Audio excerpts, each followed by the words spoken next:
Why does the United States need to pay attention to what is happening in China right now?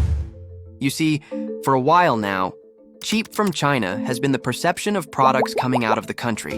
While companies like Tesla blew up, there was a real hesitation to buy Chinese cars. However, fast forward just 5 short years, China has exploded to become the world's largest car producer and exporter. That graph is unbelievable. In fact, last year, China sold 50% more cars abroad than the next largest exporter. The thing is, it's not just electric cars. This long game approach that China started working on 15 years ago is seemingly all kicking in now. This year, China also built the planet's largest high-speed rail network, which is 48,000 kilometers of track in just 15 years. But here's where things get interesting. Joe Biden attributed China's meteoric rise to unfair business. And hear me out, because he's kind of got a valid point. Unlike companies in the West, which are separate from the government, in China they're kind of not.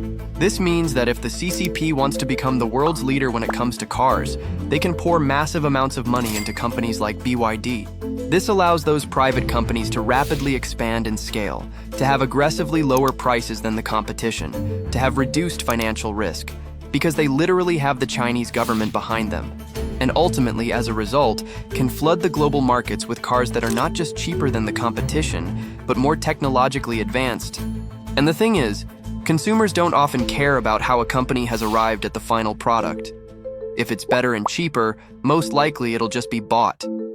And that's why the United States have implemented up to 100% tariffs on Chinese cars to make them more expensive.